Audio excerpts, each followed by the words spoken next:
Hello, Abraham. It's so wonderful to be here today. It's amazing to me. I know, coming here today, I knew that I knew for some reason I knew that I was going to be chosen because my journey to get here was so easy.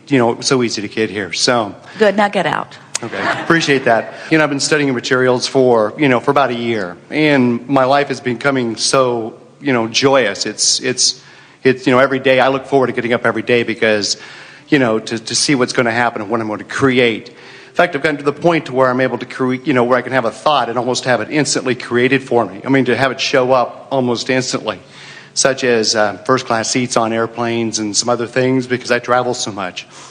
But one of the things I've been struggling with is with my religion. And I was born and raised, a cradle Catholic, and I've gone to church every day for years upon years upon years. My family is very, very much dyed-in-the-wool Catholic people. And what I've been having problem with, is going to church every Sunday has become less of a joy for me because I'm struggling with, the concept between heaven and hell and those things. And, I'm not sure if I, really believe, the strict Catholic doctrine that I used to as a result of, studying this material and kind of seeing a different way, so to speak. It's a big topic, isn't it? Mm-hmm. It's huge. If we were standing in your physical shoes, we would not disrupt our life and upset those around us by radical behavioral changes. Instead, we would be the evolving being that we are becoming, and we would continue to reconsider everything from our eternally evolving vantage points. So you could be a very frightened child in a very big world who is encouraged to find comfort and safety in the arms of a church. Mm-hmm. And it would be a good match for you. And you could become an independent being, knowing your value and knowing that you are an uplifter. And you could find great satisfaction in uplifting others as you interact with them in any environment, including in your church. Your vantage point will continue to evolve as you continue to allow yourself to become. The thing that's interesting about most religions is they are very slow to allow themselves as an organization and to allow individuals to become, because they get hold of some ideas that were beneficial at the time, we imagine, back there somewhere, and then they insist that everyone hold rigidly to those ideas whether they apply to your now life or not. So those points of vibrational relativity get dramatically distorted as you're trying to factor in what your life experience has caused you to ask for and that which source is agreeing with and where you stand, and then there's this other factor of what this particular body or those different interpreters of that body have to say about that. Anytime that you're factoring in anything that is outside of your own guidance system, you're setting yourself up for a more distorted journey. But we also believe that down there in the underpinnings of every religion was information that was talking about the very thing that we're talking about here and now. In other words, that would be a very good special subjects gathering for those events that you're holding in Texas. To have one on religion, and even have it on specific religions if you're wanting, where we could talk about the specific precepts that religions are offering and show you the way that they dovetail more than they don't dovetail in what we are talking about here. Esther is commenting often that she was not a religious girl, but she lived in a religious town. But it never made sense to her in light of what she was feeling. She lived in a town that believed that anyone that was not a member of that church was evil. And yet her father, who was not a member of that church, she could not accept as evil. In fact, he was the most kind, most moral man, as far as Esther could see, in the entire town.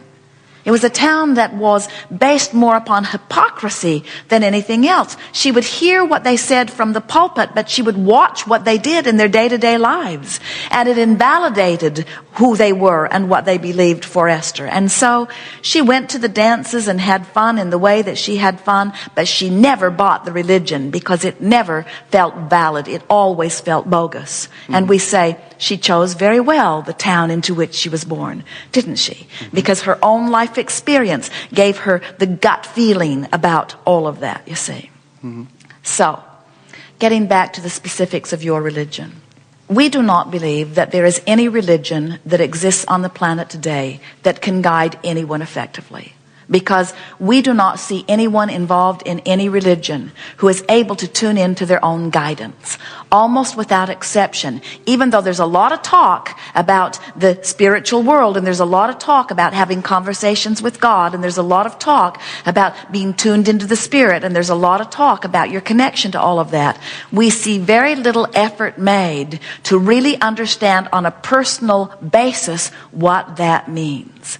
But we do know that it is possible for you to find that personal relationship with that which you call God or that which we call Source.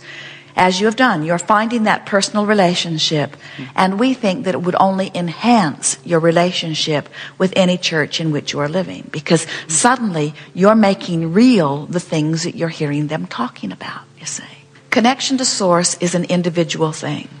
Religion hinders that usually more than it helps it. Because most religions are more interested in what you can do for them as a body than they are helping you find your connection and becoming independently empowered. There is a premise that is at the basis of most religions that is screwy, that goes something like, and they don't say it, but it is really rampant in their vibration. Individually we are weak, but in numbers we are more powerful. And it speaks in absolute contradiction to what you knew when you came forth, as you know that every individual who connects with Source has all of the power of the universe at your fingertips. And there is no way you can use your power for evil, because as you focus in that way, you become vibrationally discordant to the energy of Source. Well, now we've stirred it up pretty good. What do you want to talk about? Is it possible to be connected to Source and be in a religion? Absolutely. That's the same thing as saying, is it possible to be connected to Source and interact with people who think differently than I think? And we say, of course, you be who you are and let who you are radiate. And so you could be in a religion who's frightened, and you could be confident, and you could be the one that is spreading unconditional love. In other words, you don't need to wait for anybody to catch up with what you know. Just know what you know and then shine it wherever you are. And we think in a religious environment is as good a place as any, because one thing is true, almost without exception. They're looking for something while they're there, you see. Words don't teach. You teach through the clarity of your example. And nothing would please us more than for you to be deeply involved in the religion of your choice, tuned in, turned on, tapped in, and radiating well-being. And have those around you benefit by that which they're learning from you, and give all of the credit to the church that you're attending. Well, that's perfect. In other words, perfect. Who cares who gets the credit? I agree. We don't. I agree. Just appreciate the heck out of them, and make lists of their positive aspects, and push not at all against anything that they are believing. Radiate the brilliance of your connection with Source, and together find insight. Did you find it fun and interesting here today, as we have on more than one occasion come right up to the limit of what man can think about a thought and pushed the limit into a new place? Did you feel us together go into a new place? Mm-hmm. Oh, that's so much more fun than digging up that old stuff and regurgitating it again and again and again and again. And so you can find new insights. In other words, there are all kinds of things. Now, here's something to consider. Do you know that there were practitioners of the Catholic religion that in times gone by were understanding more of connection to Source than the majority of those who are present at this time? In other words, as religion lingers longer, connection to source usually diminishes because it works in opposition to independent connection with source. Because there's usually somebody that wants to get between you and source. And so you can be someone who can sort of shine that light back again. Jerry and Esther get many letters from many Catholic nuns who are applying the principles that they are learning from Abraham into what they are teaching and are expressing their revelations at things that they did not understand about their own church when they were trying to look through the eyes of the church, that now they are looking through their eyes of connection. They are understanding more fully, you see. Wow. They're not opposites. We are all in this together. We have enjoyed this interaction immensely. You are leading edge creators. You know that? You have come forth into these physical bodies and you have made your way to the leading edge of thought. And we want you to relax as you realize that there's never a crowd on the leading edge, nor would you want there to be. There is such satisfaction into reaching into the new places. It's just who you are. You are surrounded by so many others who are in different places of vibrational attunement. And some of them, you are the next logical step. Some of them, you are far from their next logical step. As teachers, and that's what you are, we want you to know that it's not your work to adjust yourself into vibrational proximity so that everyone can hear you. It is your work to be as bright and clear and good feeling as you can be, and law of attraction will bring to you those from whom you will learn and those who will learn from you. Law of attraction is a very powerful thing. As we feel you and hear you and watch you, and we do, we have clear vision of all of the things that you've been asking for. And we give our undivided attention to the you that you have become. So when you find yourself feeling less than anything you want, whether it is relationship or connection or the receiving of benefits or of money or of abundance or of material objects, we never see you as you sometimes see yourself in the absence of the things that you want, because we see you as you have launched yourself to be. We are very powerfully that point of vibrational relativity. And we are, along with your source, along with that which you call God, along with that which you might call your inner being, calling you constantly toward that which you have become. And it is our absolute knowing that if you hold yourself in resistance to the evolution of your own being, you will feel dissatisfaction. And that when you begin listing in the direction of it, leaning in the direction of it, you will begin to feel more satisfaction. So let the way you feel be of infinite importance to you. Make the statement every day, nothing is more important than that I feel good. And then follow it up by saying, I'm doing my best in every moment to feel as good as I can feel about whatever's on my plate right now. I'm not asking of myself to feel the best I've ever felt in every moment. I'm not asking of myself to feel the best about this that I've ever felt or that anyone has ever felt.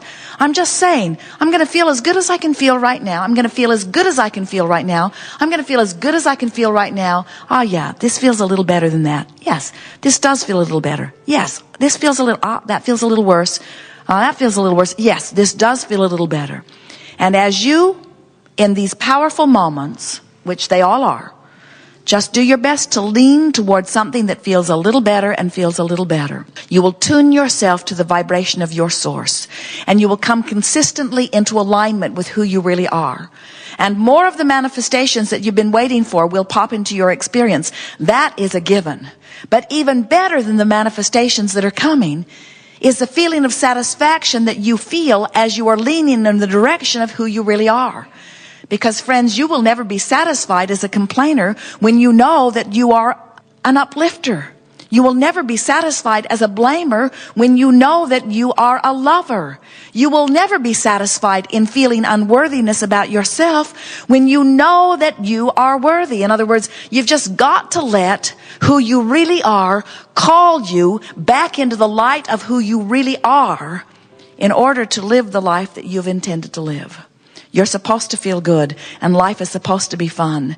And you're supposed to be surrounded by others who are loving you and who love life too.